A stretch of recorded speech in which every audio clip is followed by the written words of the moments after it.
अस्सलाम वालेकुम। Chapter number 20 exercise 20.5। आज हम लेक्चर नंबर 20 डिस्कस करने वाले हैं। इसमें क्वेश्चन नंबर 2 के हम 2 लेक्चर्स डिस्कस कर चुके हैं, जिसमें दो पार्ट्स डिस्कस किए हैं। आज इसमें हम मज़ीद 2 पार्ट्स डिस्कस करेंगे। और क्वेश्चन नंबर 2 में आपको कहा गया है कि अल्फ़ा और बीटा का रूट्स हैं इस इक्वेशन के 6x² - 3x + 1 = 0 के। लिहाजा आपको इक्वेशन बनानी होगी, ऐसी इक्वेशन जिसके रूट्स होंगे अल्फ़ा प्लस बीटा कोमा 1/अल्फ़ा + 1/बीटा होंगे। ठीक है, यानी कि उसके रूट्स, पहला रूट ये होगा, दूसरा रूट ये होगा। यानी कि पहला रूट डायरेक्टली सम हो रहा है, दूसरा रेसिप्रोकल्स को सम कर रहा है। तो हमेशा की तरह हम सॉल्यूशन लिखेंगे। सॉल्यूशन के बाद आप सबसे पहले लिख देंगे आपके पास जो इक्वेशन गिवन है। इक्वेशन के अंदर आपको पता है ए, बी और सी की वैल्यूज़ जो होंगी आप उसको मेंशन कर देंगे। ए आपको पता है 6 है, बी -3 और सी 1 है। लिहाजा अब इनकी मदद से हम क्या करेंगे, अल्फ़ा प्लस बीटा और अल्फ़ा इंटू बीटा निकालेंगे, यानी कि सम निकालेंगे और प्रोडक्ट निकालेंगे उसकी मदद से। फिर तो सबसे पहले अल्फ़ा प्लस बीटा जो कि जनरली सम होता है -b/a के बराबर, इसी तरह अल्फ़ा इंटू बीटा इक्वल होता है c/a के बराबर। यहाँ पर हम वैल्यूज़ पुट कर देंगे, माइनस फार्मूले का था ऐसे ही आ गया, b/a की जगह उसकी वैल्यूज़ आ गई, और अल्फ़ा इंटू बीटा सी की जगह सी आया, ए की जगह उसकी वैल्यू आ गई। अब ये माइनस से माइनस कैंसिल हो जाएगा, 3 से 6 कैंसिल हो जाएगा, 1/2 बच जाएगा, और अल्फ़ा इंटू बीटा 1/6 बच गया। अब हम बात करने जा रहे हैं the given roots are alpha plus beta and 1/अल्फ़ा + 1/बीटा। सो हम इसका निकालेंगे सम। सम का मतलब क्या है, इनको आपस में ऐड कर देंगे। ऐड करने का मतलब बीच में हम एडिशन का सिंबल लगा देंगे। अब अल्फ़ा प्लस बीटा को तो कुछ नहीं कर सकते, प्लस 1/अल्फ़ा + 1/बीटा को ऐड किस तरह करेंगे, इनका दोनों का एलसीएम आ जाएगा। अल्फ़ा बीटा ऐसे ही लिख दूंगा, फिर क्रॉस मल्टीप्लाई कर दूंगा। एलसीएम कैसे लेते हैं, नीचे वाले को दोनों को मल्टीप्लाई करते हैं और देन क्रॉस मल्टीप्लाई कर देते हैं ऐसे। सो अल्फ़ा प्लस बीटा है, प्लस बीटा जब 1 से मल्टीप्लाई हो गया बीटा आ गया, प्लस अल्फ़ा इंटू 1 अल्फ़ा आ गया, तो ये beta plus alpha over alpha beta आ गया। तो इसको हम कुछ इस तरीके से लिखेंगे, ठीक है ना। बीटा अल्फ़ा लिखें, अल्फ़ा बीटा लिखें, मल्टीप्लाई हो रहा है, कोई फ़र्क नहीं पड़ता। लिहाजा मैंने क्या किया, यहाँ पर अल्फ़ा प्लस बीटा लिख लिया और beta plus alpha over alpha beta लिख दिया। अब अल्फ़ा प्लस बीटा की जो वैल्यू थी वो 1/2 थी, वो लिखा, फिर प्लस लिखा है तो प्लस लिख दिया। फिर अल्फ़ा प्लस बीटा यानी बीटा प्लस अल्फ़ा, यहाँ अल्फ़ा प्लस बीटा दोनों का मतलब एक ही है। इसकी वैल्यू 1/2 थी, वो लिखी, बट इसके डिवीजन में चूँकि अल्फ़ा बीटा की वैल्यू थी तो मैंने ब्रैकेट में पहले इसको लिख दिया, और चूँकि इससे ये डिवाइड हो रहा है 1/6 तो इसके डिवीजन में 1/6 लिख दिया।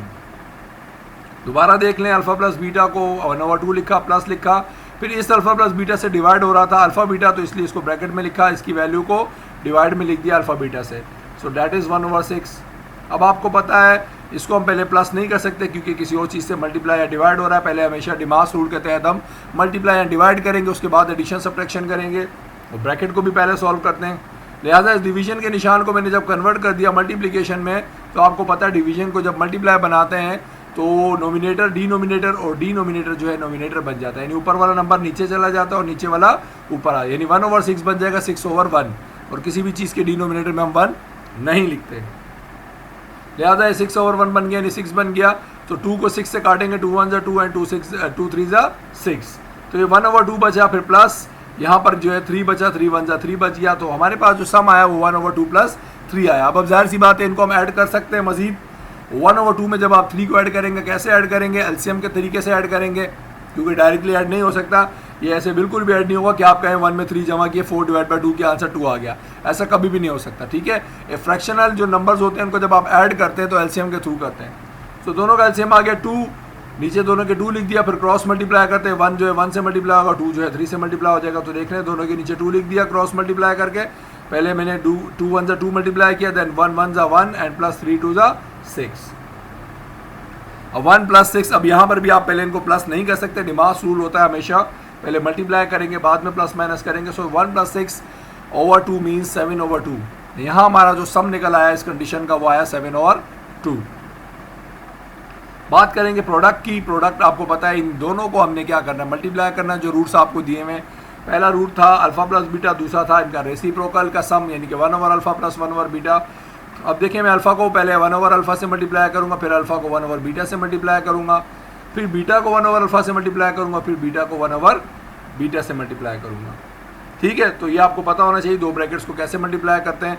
सो मैंने जब अल्फ़ा को 1 ओवर अल्फ़ा से मल्टीप्लाई किया तो अच्छा मैंने पहले एक और काम किया, बल्कि एक तरीका ये भी था, दूसरा आसान तरीका क्या है, मैंने इसका पहले एलसीएम ले लिया। मैंने एलसीएम के तरीके से किया तो ऐसे करने ज़्यादा आसानी रहेगी। इस तरीके से भी कर सकते हैं बट इसमें आपको शायद थोड़ी सी प्रॉब्लम ज़्यादा हो जाए, तो चलें ये आपके लिए ज़्यादा बेहतर तरीका रहेगा कि मैं इन दोनों का पहले एलसीएम ले रहा हूँ अल्फ़ा बीटा और फिर क्रॉस मल्टीप्लाई कर रहा हूँ। बीटा को इससे कर दिया और अल्फ़ा को इससे कर दिया। सो बीटा 1 से बीटा प्लस अल्फ़ा 1 से अल्फ़ा ओवर अल्फ़ा बीटा ऐसे रह गया। तो अब ये उसके कंपेरेटिवली थोड़ा ज़्यादा ईजी मेथड है जो हम कर रहे हैं अभी। उस तरीके से भी आप चाहें तो कर सकते हैं, बट अगर आपको वाकई लगता है कि आपकी बेसिक्स काफ़ी स्ट्रॉन्ग है तो उस तरीके से भी कर सकते हैं, बट ज़्यादा ये आपके लिए ज़्यादा ईजी रहेगा, उसमें थोड़ा सा आप कन्फ्यूज़ हो सकते हैं। सो अल्फ़ा प्लस बीटा जो था वो 1/2 था, मैंने लिख दिया, फिर मल्टीप्लाई हो रहा था इसलिए ब्रैकेट में लिख दिया। अल्फ़ा प्लस बीटा दोबारा 1/2 था, बट इसके डिवीजन में आप देख सकते हैं अल्फ़ा बीटा लिखा तो अल्फ़ा बीटा की वैल्यू थी 1/6। लिहाजा मैंने क्या किया, अल्फ़ा प्लस बीटा यानी हाफ जो था इसको ऐसे ही लिख दिया और alpha plus beta half divide में क्या लिख दिया 1/6। अब आपको पता है डिवाइड को हम क्या कर देंगे, मल्टीप्लाई में चेंज कर देंगे, तो 1/6 क्या बन जाएगा 6/1। ठीक है, तो यहाँ 1/2 से डिवाइड हो रहा था 1/6, तो मैंने उसको मल्टीप्लाई में कन्वर्ट कर दिया तो सिर्फ 6 बन गया। अब 2 और 6 आपस में हम क्या कर देंगे, कैंसिल कर देंगे, तो 2 1 = 2 एंड 2 3 = 6। तो हमारे पास जो है कैंसिलेशन के बाद ये 1/2 ऐसे ही रहेगा, ये 2 और 3 कट गया, 2 और 6 कट गया 3 से, तो 3 बच गया। अब ये आपस में मल्टीप्लाई हो रहे हैं, ब्रैकेट्स का मतलब होता है आपस में मल्टीप्लाई हो रहे हैं, तो बिल्कुल हम इनको मल्टीप्लाई कर देंगे। नोमिनेटर नोमिनेटर से होता है, डिनोमिनेटर डिनोमिनेटर से, लिहाजा 3 और 1 जो है नोमिनेटर में है, तो 3 1 = 3 कर दिया, डिवीजन में 2 ऐसे ही लिख दिया।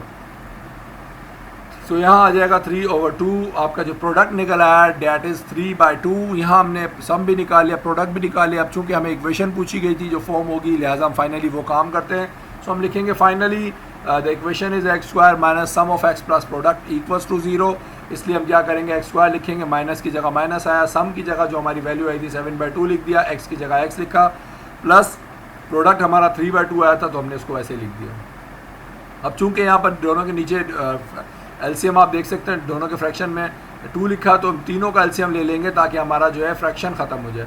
जब तीनों का एलसीएम ले लेंगे 2, तो देखें इसकी खूबी क्या होती है, आपको एलसीएम जिस तरीके से आसान लगे वैसे कर दें। तो चूंकि इसके नीचे 2 लिखा हुआ है तो इसका मतलब इनमें कोई भी चेंजिंग नहीं होगी, जिसके नीचे 2 नहीं लिखा उससे मल्टीप्लाई हो जाएगा 2। ठीक है, तो मैं इस 2 को इससे मल्टीप्लाई कर दूंगा, इसको आसान ऐसे समझ लें, इसके डिनोमिनेटर में 1 है, 1 को आप किससे मल्टीप्लाई करें कि 2 बन जाए, 2 से, लिहाजा 2 यहाँ लिख देंगे। फिर माइनस 7x इस तरह रहा क्योंकि 2 इसके नीचे ऑलरेडी पहले से था, इसके नीचे भी ऑलरेडी पहले से था, तो ऊपर वाला ऐसे ही आ गया। अब चूंकि यहाँ 2 डिवाइड कर रहे हैं, वहाँ जाकर क्या करेगा, मल्टीप्लाई करेगा। 0 से कोई भी चीज़ मल्टीप्लाई होती है तो वो 0 हो जाती है, लिहाजा आपके पास इक्वेशन आ जाएगी 2x² minus 7x plus 3 equals to 0। तो ये 0, ये 2 यहाँ मल्टीप्लाई करेगा 0 से, तो ये पूरा 0 हो जाएगा, लिहाजा आपके पास जो इक्वेशन बच गई that is 2x² minus 7x plus 3 equals to 0। एक पार्ट डिस्कस कर लेते हैं, थोड़ा सा डिफरेंट है, मैं आपको करवा रहा हूँ ताकि आपको सही तरीके से प्रैक्टिस हो जाए इस टॉपिक की। और वो क्वेश्चन मैंने खुद से आपको दिया है प्रैक्टिस के तौर पर, आपको इक्वेशन यही यूज़ करनी है, बट आपको रूल्स दिए जाएंगे। अगर मान लीजिए 3 times of alpha and 3 times of beta, चाहे वो 2 टाइम्स हो, 4 टाइम्स हो, कुछ भी हो जाए, आपको बस आना चाहिए इसको सॉल्व कैसे करते हैं basically. So 3 alpha and 3 beta की हम बात कर रहे हैं, लिहाजा हम क्या करेंगे, इसके हम रूट्स निकालेंगे। तो इक्वेशन आपको बिल्कुल पता है, x² minus 6x² minus 3x plus 1 है। इससे हम हमेशा की तरह जो है a, b और c की वैल्यूज़ लिख लेंगे, जो कि अभी हमने लास्ट क्वेश्चन में भी निकाली, सेम इसी तरीके से। अब हम बात करते हैं a, b, c की मदद से। हम पहले alpha plus beta and alpha into beta निकालेंगे, that is minus b/a and c/a। और ये हम चूँकि बार बार निकाल चुके हैं, छठा क्वेश्चन है जिसमें निकाल रहे हैं, तो माइनस ऐसे ही रहा, माइनस 3 माइनस माइनस ख़त्म हो गया, 3 6 कट गया, 1/2 बच गया और यहाँ 1/6 बच गया। तो अब हम बात करेंगे जो हमें गिवन रूट्स हैं वो 3 अल्फा और 3 बीटा है, लिहाजा इनकी मदद से हम क्या करेंगे, इक्वेशन बनाएंगे। सबसे पहले हम इनका रूट का, इन रूट्स का सम निकालेंगे। तो 3 अल्फा और 3 बीटा को आपस में क्या कर देंगे, प्लस कर देंगे। सो 3 अल्फा प्लस 3 बीटा की हम बात करें तो 3 आप देख सकते हैं यहाँ कॉमन आ रहा है, तो 3 कॉमन ले लेंगे, बाकी बच जाएगा अल्फा प्लस बीटा। तो 3 ऐसे ही रहेगा, अल्फा प्लस बीटा आपको पता है हाफ है, तो आपने उसकी जगह उसकी वैल्यू पुट कर दी। आपको पता है अल्फा प्लस बीटा क्या निकाला था, आपने 1/2 निकाला था, तो मैंने 3 की जगह 3 लिखा और अल्फा प्लस बीटा की जगह हाफ लिख दिया। अब चूंकि नोमिनेटर से मल्टीप्लाई होगा तो 3 1 = 3 हो जाएगा, डिवीजन में 2 आ जाएगा, तो आपका जो सम निकला है वो क्या निकला है, 3/2 निकला है। तो यहाँ हमने बात की सम निकालने की, अब सिर्फ सम की बात नहीं, हमें प्रोडक्ट भी निकालना है ताकि इक्वेशन हमारी फाइनली बन जाए। हम बात करेंगे सम के बाद प्रोडक्ट की। प्रोडक्ट का फॉर्मूला क्या था कि दोनों रूट्स को आपस में क्या कर दें, मल्टीप्लाई कर दें। सो प्रोडक्ट के लिए आप क्या करेंगे, 3 अल्फा को 3 बीटा से मल्टीप्लाई कर देंगे, तो ये हो जाएगा 3 3 9, अल्फा बीटा सेम रहेगा। अब 9 का तो इश्यू नहीं, अल्फा बीटा आपको पता है किसके बराबर था, 1/6 था आई गेस, हाँ 1/6 था। सो 9 इसी तरह लिख दिया, अल्फा बीटा की जगह आपने लिख दिया 1/6। अब चूंकि आपस में मल्टीप्लाई हो रहे हैं, 9 1 9 हो जाएगा ओवर 6, या आपकी मर्जी इसको डायरेक्टली काट दे, 3 के टेबल में 3 3 9 एंड 3 2 6, ठीक है। तो 3 से दोनों कट रहे हैं, 3 3 9 हो जाएगा, 3 2 6, तो 3 बचेगा, 3 1 3/2। तो घूम फिर के इसका अगर हम बात करें कैंसिलेशन के बाद, सिंप्लीफिकेशन के बाद, यहाँ नीचे 2 बच रहा है और ऊपर 3 बच रहा है, तो 3 1 3 बचा और डिवीजन में 2 बच गया। तो यहाँ जो प्रोडक्ट निकला इत्तेफाक से वो भी सेम निकला जो आपका सम निकला। हमने यहाँ सम निकाला वो भी 3/2 आया, और हमने यहाँ पर प्रोडक्ट निकाला वो भी इत्तेफाक से 3/2 निकल आया। तो अच्छी बात है, चले हम इसकी भी इक्वेशन निकाल लेते हैं। Finally x² minus sum of x plus product equals to 0, लिहाजा हम क्या करेंगे यहाँ पर माइनस तो ऐसे ही रहा, सम की जगह 3/2 लिखा, प्रोडक्ट की जगह 3/2 लिखा, इक्वल्स टू 0। अब चूंकि दोनों के नीचे आप देख सकते हैं 2, हम एलसीएम ले सकते हैं सबका, तो 2 एलसीएम ले लिया, तो इसके नीचे 2 नहीं था इसलिए 2 इससे मल्टीप्लाई हो जाएगा। अच्छा मैंने यहाँ गलती से 3 लिख दिया, ये 2 आएगा।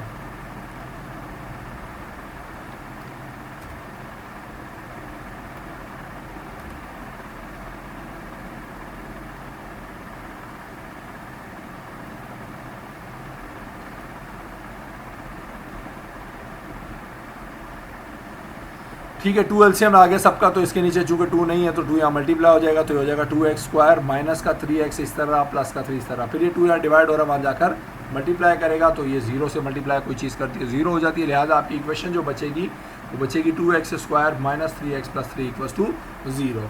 जी आपके पास प्रैक्टिस, तो ये क्वेश्चन नंबर 2 बहुत इंपॉर्टेंट है, आपने इसकी लाजमी प्रैक्टिस करनी है 6 के 6 पार्ट्स की, ताकि आपका ये टॉपिक जो है बिल्कुल क्लियर हो जाए।